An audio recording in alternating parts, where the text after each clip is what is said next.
¿Qué tal? ¿Cómo están?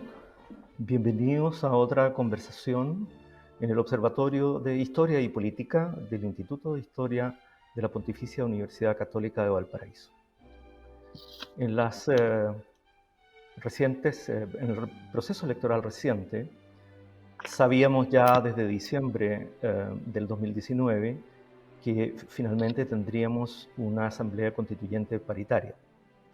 Lo que no sabíamos era que las candidatas mujeres iban a tener un éxito extraordinario en el nivel de votación y que de allí emergería probablemente una cantidad sorprendentemente alta de nuevos liderazgos femeninos. Para conversar de estos temas y en general de temas relativos a género y feminismo, eh, tenemos a una extraordinaria invitada que es un referente en Chile y probablemente en América Latina sobre este tipo de temas. Tenemos a Teresa Valdés, que no requiere mucha presentación. Teresa, bienvenida a una nueva conversación en el observatorio.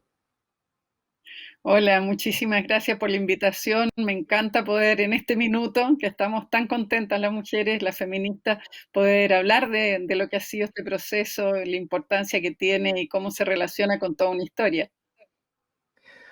Bien, para aquellos que no conocen a Teresa, Teresa es socióloga de la Universidad de Chile, tiene estudios de doctorado en la Universidad la UBA, la Universidad de Buenos Aires, pero tiene una larguísima trayectoria como investigadora y además una presencia relevante en el desarrollo de políticas públicas de género en los últimos gobiernos de Michelle Bachelet. Es académica de la Universidad de Chile, ha tenido docencia en varias otras universidades en Chile y fuera de Chile también. Ha sido creadora y partícipe de una buena cantidad de redes sobre estudios de género y también sobre un tema que puede resultar un tanto sorprendente, sobre masculinidades. Tiene una enorme cantidad de publicaciones, tiene un clásico en los estudios de género que se llama Venid benditas de mi padre, que eh, tuve la posibilidad de leerlo rápidamente, pero me pareció interesantísimo, una investigación de campo sobre pobladoras en sectores marginales, a partir de esta metodología de historias de vida. Ha dirigido redes, bueno, trabajó en Flaxo, creó, hasta el 2008, creó un área de estudio de género en Flaxo, y es una de las directivas del CEREN, del Centro de Estudios sobre Mujer, Equidad y Género. Normalmente partimos preguntándole a nuestros entrevistados cómo es que alguien llega a los estudios de género, aunque en tu caso, a través de alguna entrevista disponible en la red, eso tiene que ver casi con una derivación natural de una relación familiar. Pero de los estudios de género sería interesante que tú nos contaras cómo se llega al feminismo, que no es exactamente lo mismo. A ver, mira, yo me considero una feminista desde la cuna, digamos. Crecí en un espacio familiar donde éramos tres mujeres mayores y después venían hermanos hombres y con una madre, digamos, muy activa, muy líder. Entonces, de verdad que yo con el tiempo fui dándome cuenta que vivía en una familia tan patriarcal como cualquiera, pero eso fue un proceso. Yo llegué al feminismo y a los estudios de género a través de la investigación, como investigadora. O sea, más allá de mi opción de que las mujeres éramos iguales y teníamos los mismos derechos que los hombres, llegué a través de esa investigación que tú mencionas, esa que está en el libro El Venid benditas de mi padre, de historias de vida de pobladoras. Estábamos en plena dictadura, yo estaba en Flaxo, yo me dedicaba al movimiento de pobladores, era mi trabajo, trabajaba con las coordinadoras de pobladores que había en esa época, que eran como el espacio que en dictadura tenía más digamos, más activismo desde lo social, desde los sectores populares. Entonces había sido mi opción después de la dictadura, en tiempo de dictadura, y yo me metí a esta investigación con mujeres pobladoras. Y al conocer las historias de vida, las historias de las mujeres de distintas edades, de distintas condiciones, llegué a la convicción de que las consecuencias que tenía la cultura y el orden en que vivíamos eran dramáticas, que no era aceptable, que si nosotros queríamos, digamos, una democracia, teníamos que tener una democracia que cambiara la vida de las mujeres. Entonces, a través de ese contacto en que yo reconocí que lo que vivían esas mujeres no era tan distinto de lo que vivía yo y lo que vivía mi entorno, aunque uno hubiera dicho que era muy distinto, no era tan distinto. Entonces, de ahí decidí yo que mi compromiso, digamos, como investigadora y mi compromiso político iba a ser dedicarme al cambiar el orden de género.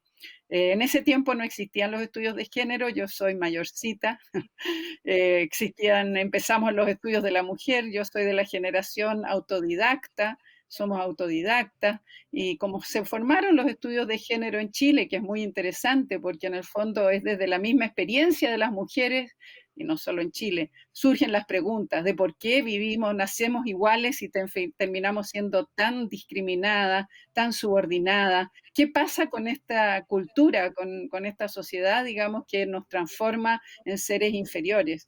Entonces, es desde la propia experiencia que salen las preguntas de investigación y salen en la búsqueda de conceptos que permitan explicar. Entonces, la misma noción de género es un instrumento, ¿no es cierto?, analítico para explicar cómo desde de nacer todos iguales terminamos tan desiguales. Entonces, ese es un poco mi recorrido, digamos.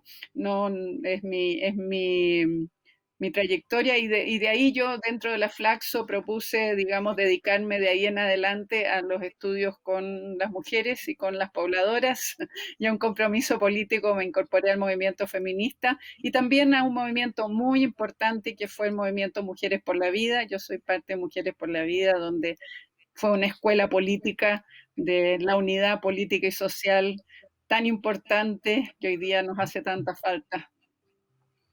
Eh, ¿Cómo llegaste a Flaxo y qué tan fácil o eventualmente qué tan complejo fue generar desde allí un área que no existía relativa a estudios de género? ¿Y cómo fue posteriormente el paso en la universidad, que es una institución patriarcal, pero además de eso por su propia naturaleza conservadora, generar en una universidad tan tradicional como la Universidad de Chile, generar allí un área de estudios de género? A ver, son varias preguntas. Fue muy difícil en la Flaxo, o sea, costó mucho que me aceptaran a mí y a otra académica como profesoras investigadoras. Cuando yo estaba ahí estaba Julieta Kirkwood. Julieta Kirkwood es nuestra gran feminista teórica de toda América Latina, una tremenda, tremenda mujer socialista y feminista. Y bueno, a ella sí se la reconocía porque era parte del grupo, digamos, que salvó a la Flaxo en tiempo de dictadura, pero las que éramos un poco más jóvenes no éramos reconocidas para nada. Después de que murió Julieta, yo tenía varios proyectos de investigación, tenía un equipo bastante importante y entonces propuse la formación de un área de estudio de género. Y primero me dijeron que no, hubo, digamos, bastante tiempo que me dijeron que no. Cuando estuvo de director Norbert Lechner, gran cientista político que desgraciadamente falleció, que estuvo a cargo del informe de desarrollo humano en el PNUD, ese informe muy importante sobre los problemas de la modernidad, él aceptó, a él le parecía obvio que tenía que haber un área de estudios de género. Y ahí entonces a mí me parecía que la Flaxo, siendo en ese tiempo un centro de pensamiento crítico, tenía que tener esta área de estudios de género. Y ahí entonces conformamos esta área y yo también, ahí es donde inicié los estudios sobre hombres, sobre masculinidades, también por esta búsqueda teórica, esta búsqueda de decir, ¿no es cierto?, los estudios de género suponen que estudian género femenino, masculino, y hoy día estudiamos, digamos, toda la diversidad de experiencias o de realidades de género. Y entonces inicié también investigaciones sobre hombres, las primeras que se hicieron aquí en Chile. En ese contexto establecimos un convenio con la Universidad de Chile para formar lo que hoy día es el CIEG, el Centro de Investigación y Estudios de Género. Y también tenían interés que yo me fuera para allá, pero para mí la Flaxo era una institución muy querida, y entonces sí colaboramos en una serie de instalaciones en la Universidad de Chile, y ha sido un proceso muy interesante. Yo creo que el movimiento de mayo del 2018 es el que ya dejó claro, digamos, que las universidades tenían que abrirse absolutamente a incorporar la igualdad de género como una propuesta, como una política y como una parte de lo que son los estudios. Pero ha tomado mucho tiempo, efectivamente, como tú dices, las universidades son los más patriarcales, centros de pensamiento en los cuales se supone que el conocimiento y la ciencia no tiene que ver, digamos, con los temas relacionados con género. Y bueno, hemos ido avanzando considerablemente y hoy día todas las universidades, también la Universidad de Valparaíso, todas las universidades están teniendo, digamos, centros o secretarías o distintos espacios donde se está abordando los problemas de género que hay en las universidades y también promoviendo estudios y incorporación de formación en género a los estudiantes. Hablar de feminismo es un tema complejo. Cuando uno lee o intenta avanzar en ese tema, se encuentra al menos con una docena de, podríamos decir, orientaciones distintas que van desde marxismo, neomarxismo, postestructuralismo, estudios subordinados, culturales. A alguien a alguien de una generación como la mía también, en que el tema resulta una suerte de novedad, en donde le cuesta orientarse, porque alguien puede tener una suerte de sensibilidad respecto de que la igualdad y la justicia es un valor importante en la sociedad y por lo tanto enganchar con el tema de la igualdad de género, pero sin tener muy claro del feminismo. ¿Cómo orientar esto? Porque, por ejemplo, cuando uno lee a una autora de moda como Judith Butler y la compara, ¿no es cierto?, con Nancy Fraser, son dos mundos tan distintos que incluso en algún punto son antagónicos. Entonces, ¿cómo sugerirías tú, en tu experiencia como académica, una suerte de señales, una especie de cartografía para orientar a personas con formación patriarcal acerca de qué es el feminismo hoy, en términos académicos o en términos teóricos? A ver, el feminismo existen feminismos y los estudios de género son estudios en construcción, son estudios, digamos, en los cuales se está profundizando. Si uno sigue el curso de cómo se inician los estudios de género, que es después de los estudios de la mujer, digamos, estudios de la mujer que son los Women's Studies, que tienen una cantidad increíble de producción de conocimiento en los países del norte, que estuvieron principalmente orientados a ser visible el lugar de las mujeres en la sociedad, es su aporte principal, pero en algún minuto, ¿no es cierto?, quedó claro de que se necesitaban otros dispositivos, digamos, analíticos para entender explicar la subordinación de las mujeres. Eso es el fondo, digamos, de lo que a lo que apuntan los estudios de género, pero las explicaciones son diversas. Hay un consenso en términos de que es un dispositivo, que es un tema cultural, que es un tema que tiene que ver con el conjunto de la sociedad, digamos, que es un tema relativo al poder, a cómo se distribuye el poder en la sociedad,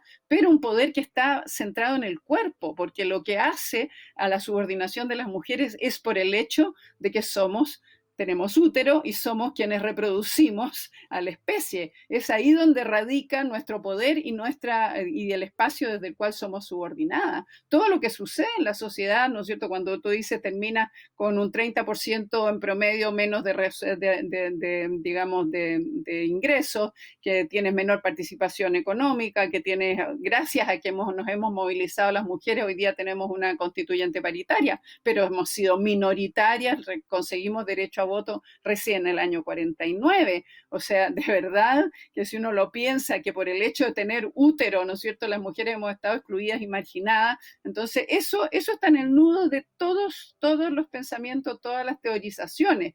Algunas trabajan más en el ámbito, digamos, de la cultura, más en la performatividad, que el género se construye en el actuar, en el ser, y otras miradas más estructuralistas, como hay en todas las ciencias sociales. Este es un ámbito, un campo adicional, digamos, dentro de las teorías sociales, pero es profundamente transformadora. O sea, si uno lo piensa en términos de Habermas, es muy, digamos, de desmontar los dispositivos de subordinación. Es a la psicología lo que es el psicoanálisis, o sea, absolutamente emancipatoria.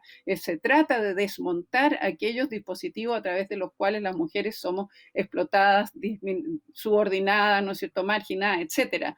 Entonces, pero tú vas a encontrar un abanico enorme de explicaciones o de maneras de aproximarse y que son todas válidas, y va a seguir habiendo mucho debate. Cuando tú piensas en el ecofeminismo que es muy importante y que hoy día tiene más relevancia en nuestro país, cuando te dice, mira lo que pasa con las mujeres, el patriarcado no solo hace con las mujeres lo que hace, digamos, de explotarlas y de fundar toda la producción hoy día capitalista en los hombros de las mujeres por el trabajo no remunerado, sino que es lo mismo que hace el patriarcado, la producción con la naturaleza, de explotación, de extractivismo, qué sé yo. Entonces, la misma relación que se hace respecto a la naturaleza se hace respecto de las mujeres. Entonces, tú tienes una cantidad de miradas desde el ecofeminismo, que hoy día son muy queridas, porque cuando miramos lo que es la posibilidad de transformar nuestra sociedad, es decir, necesitamos una sociedad que se haga cargo de la relación con la naturaleza y también la relación, o sea, de eliminar la subordinación y discriminación.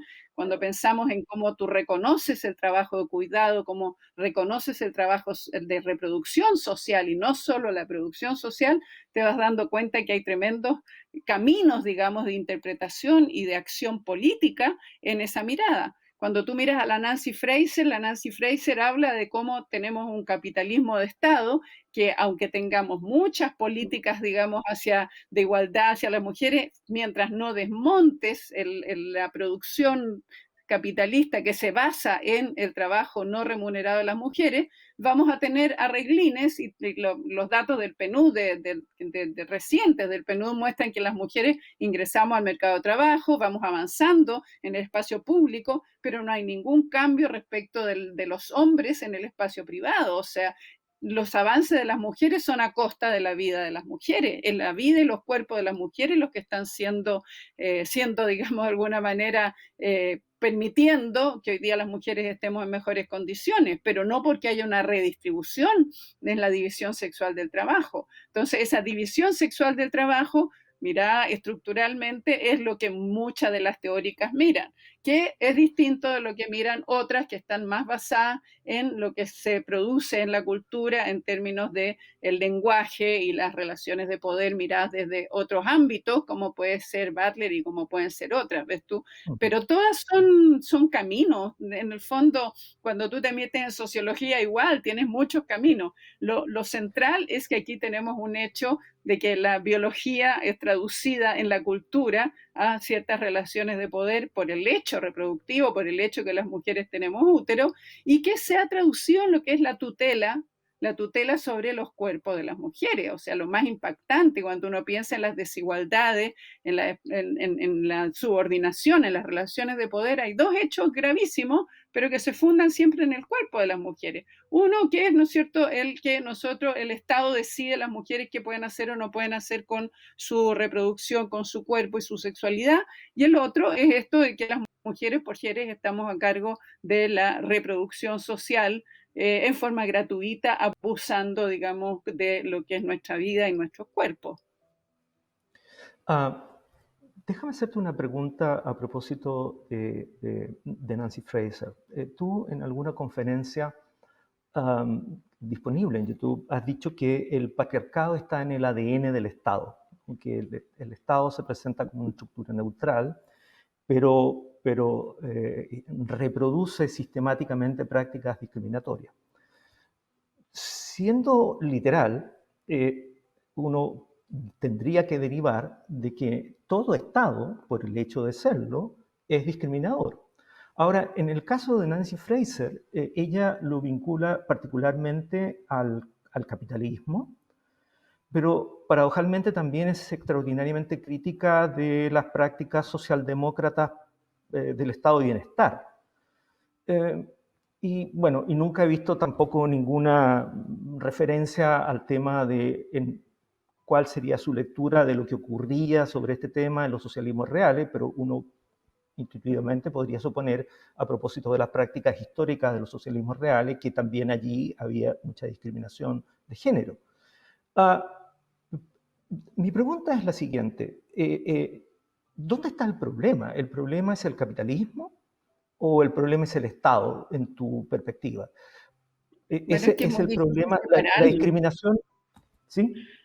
Es muy difícil separar el Estado del capitalismo en la etapa que vivimos. O sea, esto hay que situarlo históricamente y la Gail Rubin y todas las que desarrollaron, ¿no es cierto?, estos conceptos originalmente hablan de la historicidad. O sea, no es las mismas relaciones de género, no son las mismas condiciones, no se produce de la misma manera en forma, digamos, universal, ni en forma en términos temporales, ni en términos espaciales. O sea, el patriarcado se expresa de distintas maneras en las distintas culturas y realidades, y hay una mirada muy crítica desde el feminismo latinoamericano a lo que se llama la colonialidad, digamos, de cómo incluso las categorías que usamos, y probablemente también crítica a la Nancy Fraser, son coloniales, digamos. Entonces la pregunta es cómo se decolonializa los estudios de género y cómo se decolonializa el feminismo. Y hay hoy día mucho debate sobre eso y hay muchos aportes muy interesantes.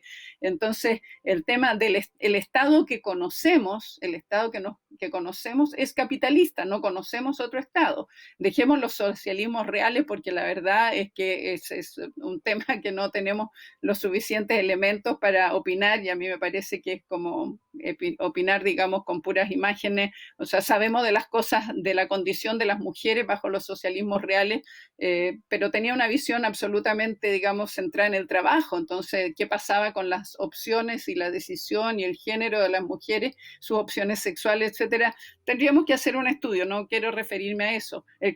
El que conocemos, el patriarcado que conocemos, el que nos toca, es el capitalista. Y efectivamente, este Estado capitalista aprovecha, o sea, está basado en la división sexual del trabajo, si es muy conveniente, si somos un negocio redondo las mujeres para el Estado y Sí. somos un Y, negocio redondo para el capitalismo. O sea, imagínate trabajo gratuito. Mira que Comunidad Mujer hace su estudio, ¿no es cierto?, y evalúa que el aporte del trabajo no remunerado equivale al 20% del PIB, más que el cobre, más que las producciones principales de Chile. Es el aporte de las mujeres en trabajo no remunerado. Entonces somos un negocio redondo. A mí me importa mucho lo que hoy día están planteando las economistas feministas, o sea, cómo desmontamos. Para mí ese es el nudo. Podemos hacer muchos otros cambios, pero si no nos vamos a desmontar, el hacer visible que el trabajo de reproducción social es tan importante como el trabajo de producción social, y en perspectiva de la nueva constitución, ese es uno de los nudos, ¿no es cierto?, para nosotras las mujeres, digamos, de crear una sociedad más igualitaria.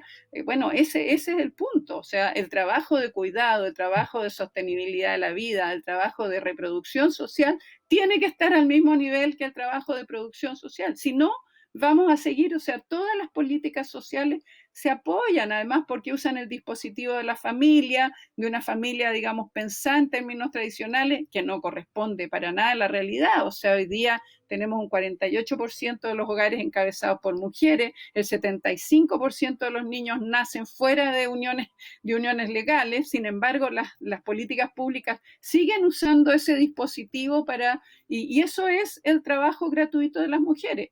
Entonces, incluso en las políticas de salud, ¿no es cierto? Fantástico que tú mandas a los enfermos rapidito de vuelta a la casa. ¿Quiénes son las cuidadoras? Son las mujeres. Entonces, somos un negocio redondo. Entonces, la transformación de esto es particularmente difícil porque cuesta plata. O sea, remunerar, tendríamos que entrar a calcular todo el trabajo no remunerado que hacemos las mujeres y los hombres, lo que hagan, ¿no es cierto?, cuando hacen los hombres también, y ver cómo se remunera y cómo se remunera. Háganlo las mujeres y los hombres. El cuidado de personas dependientes, el cuidado de niños, el cuidado, o sea, todo eso es trabajo gratuito que aporta la mujer a la sociedad, siendo que la reproducción social es tarea de todos y todas.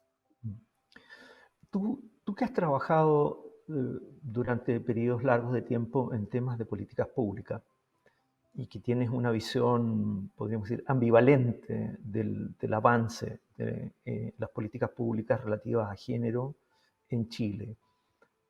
A propósito de lo que tú planteabas, ¿hacia dónde debieran avanzar o eventualmente ser reenfocadas las políticas públicas sobre género, pensando, por ejemplo, en las tareas que ahora, o el tipo de temas que podrán ser puestos en discusión en una asamblea constituyente, desde tu experiencia? Bueno, lo primero que te decía, tenemos que poner el trabajo de cuidado en el mismo nivel del trabajo productivo.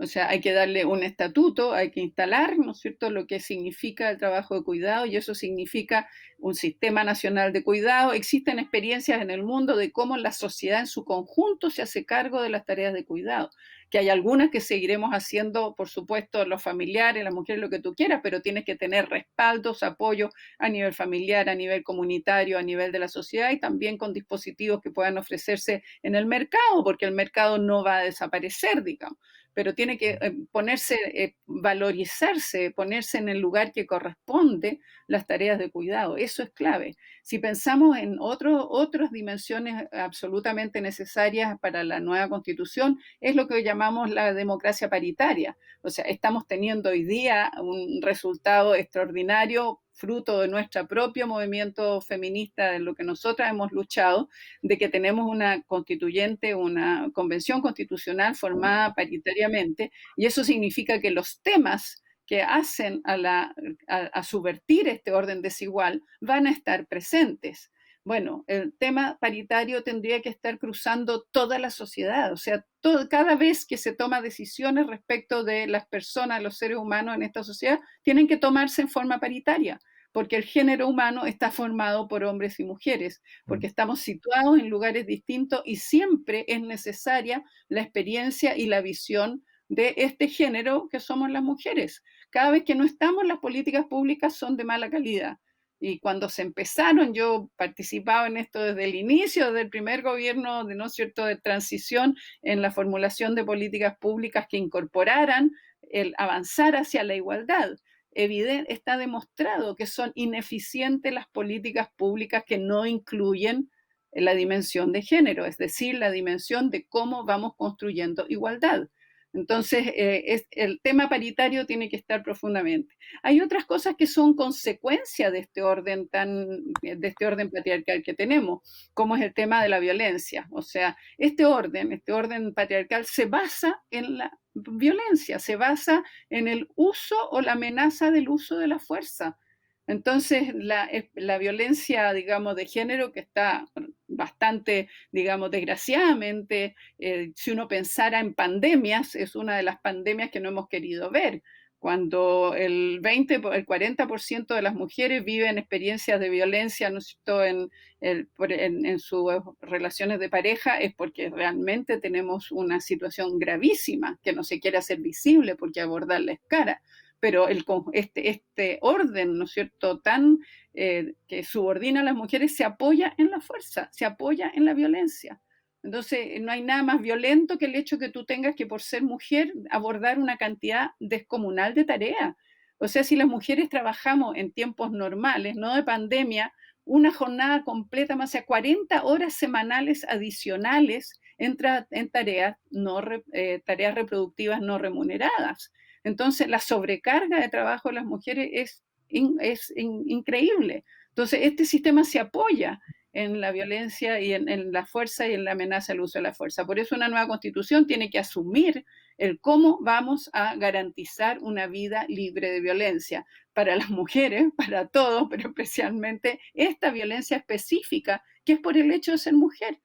Es por el hecho de ser mujer. Esta no es una enfermedad. Cuando yo estuve en el Ministerio de Salud siempre me reía, esta no es una enfermedad, no es que tú ibas pasando por el balcón y te cayó un macetero y por lo tanto, ¿no es cierto? No, aquí hay una acción voluntaria de una persona que le hace daño a otra. Eso lo habilita la cultura porque no se ha prevenido, porque no se sanciona, porque hay impunidad. Entonces ese es otro gran nudo. Y el otro es desmontar la tutela sobre el cuerpo de las mujeres. Y eso es lo que llamamos derechos sexuales y reproductivos. Cuando yo lo pongo en estos términos y hablo, mira, esto nos pasa porque las mujeres tenemos útero, te miran con cara muy rara y dicen, no, ¿cómo puede ser? Pero anda, si tú deconstruyes, tú dices, ¿qué es lo que está en el fondo? El que las mujeres no podemos decidir sobre nuestro cuerpo es una violencia enorme. El Estado decide si tú puedes o no puedes embarazarte. El Estado decide si puedes seguir adelante o no con un embarazo. El Estado no te ha entregado los recursos, una educación sexual integral para que desde la más tierna infancia puedas aprender a decir que no, a proteger tu cuerpo, a reconocer tus sensaciones, ¿no es cierto? Al protegerte de lo que puede ser, ¿no es cierto?, la violencia ejercida por terceros. Entonces, el Estado ha estado definiendo qué es lo que hacemos, lo que es la vida de las mujeres en planos demasiado significativos. Entonces, ahí ya te he dicho 4 temas que son cruciales para ir transformando la sociedad. Y las políticas públicas, entonces aquí tenemos orientaciones claras. Orientaciones para la educación, orientaciones para salud, orientaciones para la economía, orientaciones, fíjate que nosotros hablamos de la sostenibilidad de la vida. La sostenibilidad de la vida requiere también una modificación en lo que es la producción agrícola. O sea, no puede ser que nosotros estemos, y el tema del agua, o sea, el agua pasa a ser crucial, la sostenibilidad de la vida. Quienes más sufren con la falta de agua somos las mujeres. Las mujeres menstruamos, las mujeres tenemos que cuidar y limpiar a los niños, las mujeres tenemos que hacer miles de cosas cuando tú no tienes agua. Mira lo que es el impacto sobre la vida cotidiana de las mujeres. Eso es muy violento, eso es muy violento. Entonces, la sostenibilidad de la vida incluye el agua, incluye la producción de alimentos adecuados, ¿no es cierto? El reconocer la capacidad, las pequeñas producciones locales, el poder remirar las maneras en que las mujeres rurales, indígenas, han desarrollado, ¿no es cierto?, producciones y incorporarlas como parte de la vida y hacer, ¿no es cierto?, cuando soñamos con huertos urbanos, cuando soñamos con un montón de cosas más, estamos hablando de la sostenibilidad de la vida. Entonces, tenemos ahí otra línea de indicaciones para la nueva constitución. Ah, permíteme hacer un giro. Yo, fuera de mi formación inicial en historia, hice mis estudios de posgrado en ciencia política. Y con algunas amigas y colegas cientistas políticas, una de ellas que a lo mejor tú seguramente ubicas, María de los Ángeles Fernández, Mm. que ahora lamentablemente está en España. Teníamos largas conversaciones sobre el tema de la relación entre las mujeres y la política y hay una suerte de a lo mejor no es el término adecuado decir que es un lugar común, pero fuera del tema de la discriminación, hay una suerte de supuesto de que las mujeres se relacionan con la política y por lo tanto en relaciones de poder de una manera distinta de los hombres. Yo tengo la impresión de que esa manera de plantear ese problema no es la adecuada, porque de la misma manera que hay distintos feminismos y distintas maneras de ser mujer, las mujeres también tiendo yo a pensar que se vinculan de manera muy distinta al poder. Porque en algunos casos, claro, es como muy evidente esto de la empatía y podríamos decir una disposición casi más natural a soluciones negociadas, cuando uno piensa, por ejemplo, en la primera ministra de Nueva Zelanda, en Jacinda Ardern, pero cuando uno piensa en mujeres como Angela Merkel, sin lugar a dudas, nadie podría cuestionar que Angela Merkel ha tenido momentos de una extraordinaria sensibilidad a propósito de la crisis de los refugiados en el 2015, pero no es ni empática y a la hora de competir, sobre todo en las fases iniciales de su consolidación en el poder, su manera de hacer la política en Alemania fue bastante masculina, fue tan, digamos, no hizo muchas cosas distintas a las que hacía Kohl con sus contendores. Y para qué decir cuando uno piensa en Margaret Thatcher, que son, digamos, que son, por decirlo en pocas palabras, es otro mundo. ¿Cuál es tu manera? ¿Cómo miras tú este tema? A ver, lo primero es lo que tú mismo estás diciendo, no existe la mujer, existen las mujeres y las experiencias en relación al poder son muy variables. Lo que pasa es que la cultura que vivimos, esta concretamente, nos ha colocado a las mujeres en una situación específica, particular, en términos de lo que es las relaciones humanas, lo que son las relaciones afectivas, lo que es efectivamente la empatía y el cuidado. El cuidado, o sea, las mujeres hemos estado a cargo de los cuidados y del cuidado de la salud de las personas, etcétera, de lo que llamamos las tareas de la reproducción social. Y eso te hace especialista, vamos a decir, uno podría decir las mujeres somos especialistas por razones sociales, no por razones, digamos, biológicas, ni porque tengamos en el ADN, sino que somos especialistas en el cuidado. Y eso efectivamente nos hace, digamos, desarrollar ciertas habilidades que los hombres que han sido, digamos, formateados de otra manera, donde el tema emocional ha sido, digamos, marginado por razones de, digamos, de este dispositivo del ser hombre, de la masculinidad hegemónica. Entonces, efectivamente tenemos habilidades distintas y podemos desarrollar relaciones y mantener, digamos, actuar en el poder de maneras diferentes, pero no es de las mujeres en general, sino que es como las distintas mujeres vamos ejerciendo, digamos, o pudiendo situarnos en esas relaciones de poder. Lo que pasa es que el poder ha tenido género masculino, digamos, desde casi siempre. Entonces, el de las mujeres acceder a posiciones de poder ha estado mediada por cuánto te pareces o no te pareces a los hombres. Vamos a ver qué pasa ahora. O sea, ahora tenemos una revolución, una explosión maravillosa. Los resultados de las elecciones municipales, ¿no es cierto? Principalmente las municipales. Vamos a ver qué pasa con la Convención Constitucional, pero estoy pensando en lo que es personas que van a ejercer el poder tradicionalmente, digamos, mano a los hombres, pero que tengas una alcaldesa en Santiago, una alcaldesa en Viña, que tengas una alcaldesa en Maipú, o sea, una alcaldesa en Valdivia, de gente joven, mujeres, ¿no es cierto? Vamos a ver cómo esas mujeres van a expresar van a situarse en relaciones de poder, cómo van a ejercer el poder, porque esos han sido lugares tremendamente masculinos. Vamos a decir que la alcaldesa de Viña era un poquitito, digamos, especial también, pero vamos a tener otro modelo, vamos a ver cómo se desarrollan. Pero, pero el espacio, o sea, el poder ha sido construido desde lo masculino.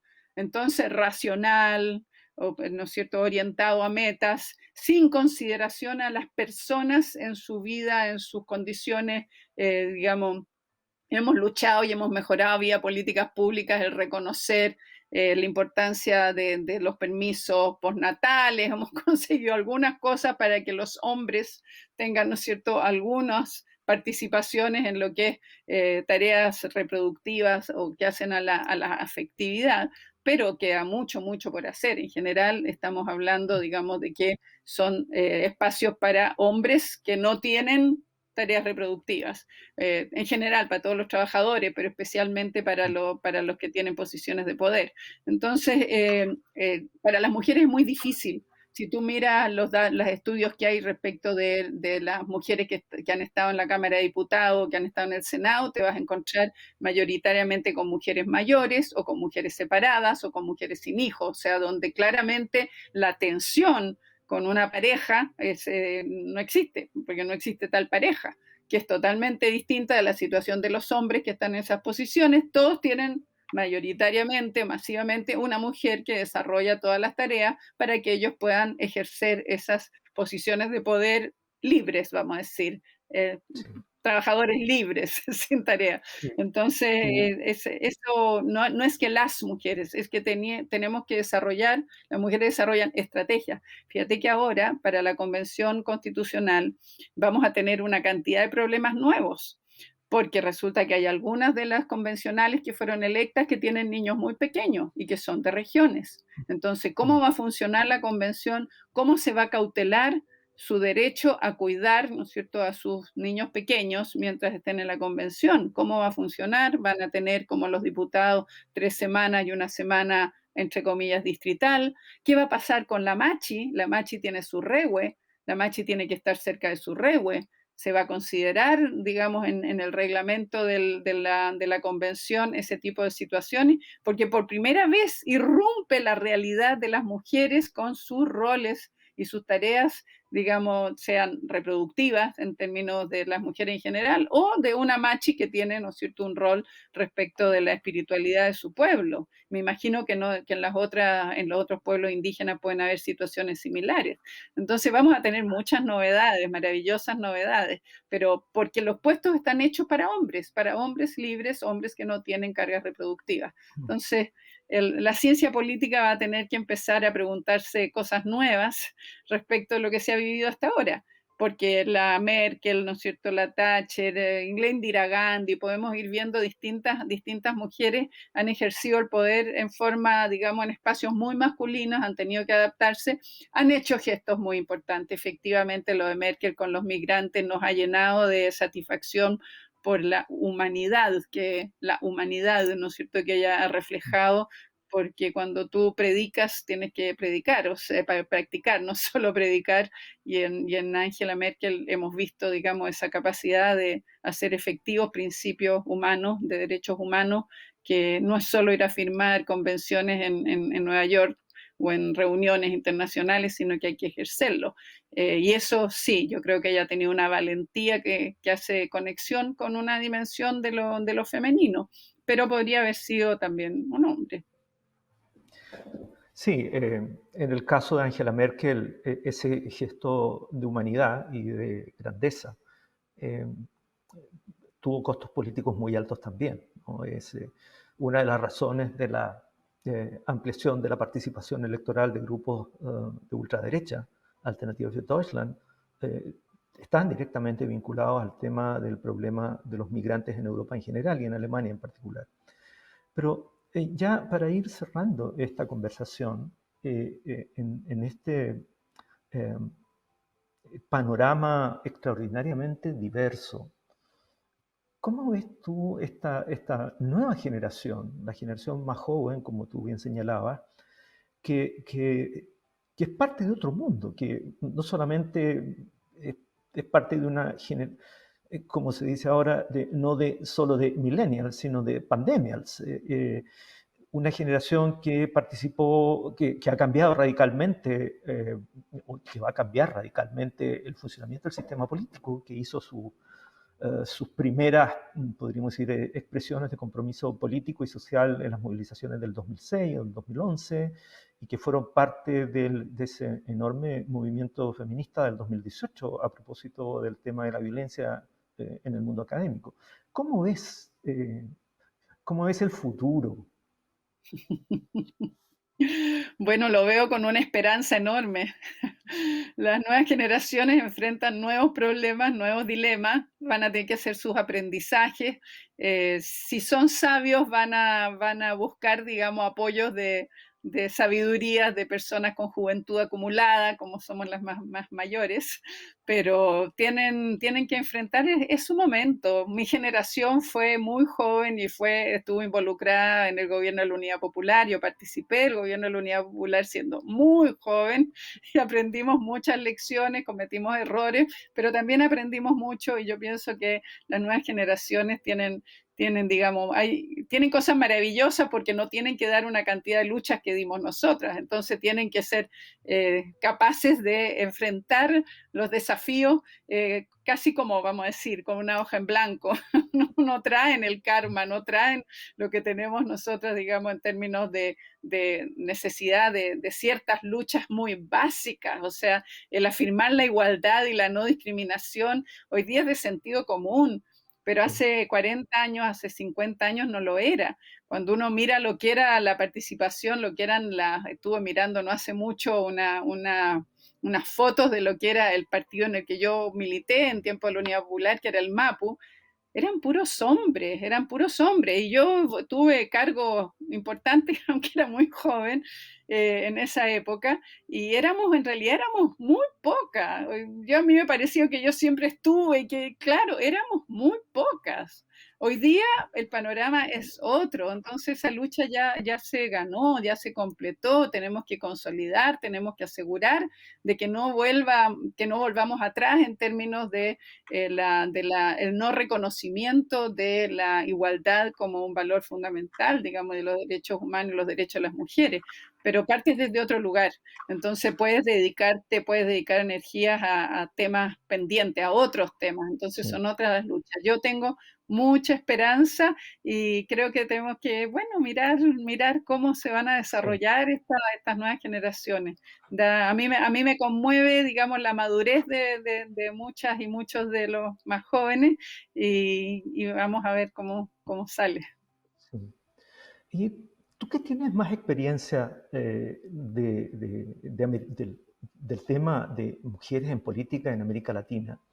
Eh, ¿Cómo ves el resto de América Latina? Porque cuando uno mira desde la historia, eh, yo tengo formación en historia, por eso lo planteo de esta manera, tiende a constatar de que las mujeres que han ejercido roles significativos de liderazgo en América Latina no hace mucho tiempo, no estoy pensando en Eva Perón como partner de Juan Domingo Perón, sino en los Kirchner o qué sé yo, el caso de, en algunos casos, Nicaragua, Venezuela, ¿no es cierto?, de mujeres que tienen una gran influencia política en la medida que son la compañera de o la señora de o incluso la hija de eh, Keiko Fujimori. El caso de Michelle Bachelet, incluso el caso de Dilma Rousseff, ¿no?, que creció al alero de Lula, el caso de Michelle Bachelet es un poquito distinto. No era la señora de ni la hija de, hizo una carrera política, incluso podríamos decir, eh, en una relación de tensión con los varones del Partido Socialista. ¿Cómo ves el panorama de las mujeres en la política latinoamericana en este minuto? A ver, este tema de las relaciones, digamos, de parentesco, tú tienes que entenderlo sociológicamente. O sea, las mujeres que nacen en familias políticas tienen la posibilidad de socializarse en política, de aprender de política desde muy chica. No es porque sean hijas de, es porque se socializan y aprenden. Cuando tú ves la Mariana Elwin, no es por ser hija de Patricio Elwin, independientemente de si te gusta o no te gusta su rol, pero es una mujer tremendamente política porque se socializó en política desde niña. Entonces, son, digamos, aprendizaje. La dificultad principal para las mujeres es socializarse en política. Por eso estas generaciones jóvenes son tan interesantes porque se han socializado en movimientos sociales, en movimientos. Lo otro que aparece como un factor en la investigación es que las mujeres en política suelen tener un padre habilitante. Entonces, tú dices, la Michelle Bachelet, ¿no es cierto? No es hija de, pero tuvo un padre que la habilitó y una Mm. madre que la habilitó. Tú tienes que tener, o sea, en una sociedad que ha dejado a las mujeres fuera de la política, que las ha subordinado, es un privilegio el que hayas tenido una socialización de respaldo, de reconocimiento, de que te empujen y qué sé yo. Entonces, las figuras modelares, los modelos que tiene, suelen ser los padres y a veces las madres. Entonces, cuando eso se distribuye en forma tan desigual, te produce este fenómeno, digamos, que son hijas, esposas de, porque se han podido socializar en ese medio. Entonces, no es porque sea la única manera, es que mientras no ampliamos la socialización de mujeres hacia la política, la tendencia o la mayor facilidad es esa. Pero hoy día tenemos otra realidad, o sea, hoy día tenemos una formación, unas generaciones de mujeres políticas que vienen del movimiento estudiantil. Cuando tú miras las diputadas jóvenes vienen del movimiento estudiantil, se socializaron ahí. Entonces, hay que mirarlo sociológicamente en términos de qué posibilidades tienen las mujeres de socializarse, de aprender, de desarrollar habilidades en relación al mundo de la política, que es el mundo de las negociaciones, que es el mundo del manejo, digamos, de la información y de lo que hace al poder. Entonces, ¿cómo lo miro yo en América Latina? Que en la medida que se van abriendo espacios y probablemente si miramos con mayor atención quiénes están llegando a los parlamentos, pensemos, a los municipios en este minuto, vamos a ver qué porcentaje está relacionado con esos otros ámbitos de socialización. En Argentina sí, uno lo ve que sí, que efectivamente tienes caminos de socialización, todavía muy ligados a partidos políticos. Yo creo que lo de Chile con la convención, con esta elección reciente, va a marcar una diferencia grande. Pero el tema es desde dónde aprendes, desde dónde te socializa, principalmente. Bueno, ha sido una conversación interesantísima, amena, tremendamente informativa, sobre todo de cara a esta nueva coyuntura que debemos enfrentar colectivamente como país.